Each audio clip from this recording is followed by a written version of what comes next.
ल है मोमो पकाउने नानी आन्टी भनेर कमेन्ट हुन्छ छोरी आन्टी अरे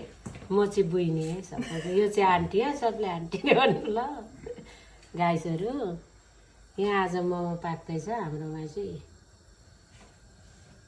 कस्तो हुँदैछ बहिनी मोमो पकाउन मजा आउँदैछ हो खाना नि त मजा आउँछ नि त होइन मोमो यो चाहिँ मेरो युट्युब च्यानललाई केही भनिदिन्छ भने भनिदिनु अलिकति मोमो गरेर पकाएर खानुहोस् मैले रेसिपी हालिदिएको छु अलरेडी टिकटकमा स्टेप बाई स्टेप युट्युबमा है यो युट्युबमा हो अब टिकटकमा नै हालिदिएको छ गरेर हेर्नुहोस् कपाल यस्तो दामी छ है काम गर्ने हो नि त होइन काम गर्दा हजुर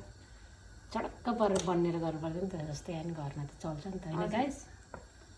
ल यहाँनिर चाहिँ अब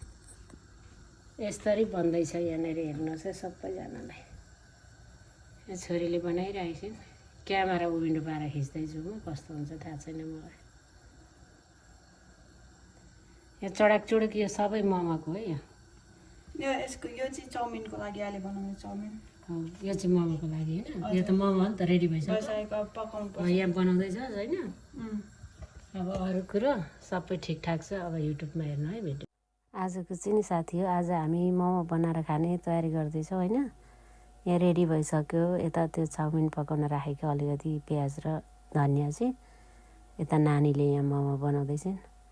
अब पकाएर आज छुट्टीको दिन चडक्क मोमो बनाउने खाने हो है साथीहरू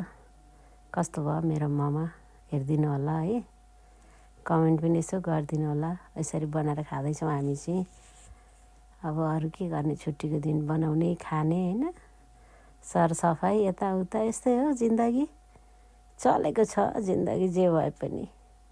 खाना मन लागेपछि के गर्ने होइन अल्छी मानेर भएन जाँगर गरेर त खानै पर्यो यसरी ठक ठक ठक ठक ठक बनाउने हो कि मोमो जाडो जाडो छ होइन चट्ट टमाटरको मोमोको अचार बनाएर चाहिँ चट्टै पारेर चाहिँ आज त अब दामी खुवाइ हुन्छ आज हाम्रो मोमो पार्टी छ क्या आज हाम्रो नानीले ठक्क मिलाएर वा कस्तो दामी बनाउँछिन् मोमो चाहिँ जे भयो नि ठिक छ वा नाइस छोरी राम्रो बनाउँदैछन् यता रेडी पनि हुँदैछ यता पकाउन ठिक पारेको यताको चाहिँ यता काटेर अलिकति राखेको छ धनियाँहरू रेडी भएको है साथीहरू कस्तो भयो मेरो मोमो हेरिदिनु होला है कमेन्ट पनि यसो गरिदिनु होला यसरी बनाएर खाँदैछौँ हामी चाहिँ अब अरू के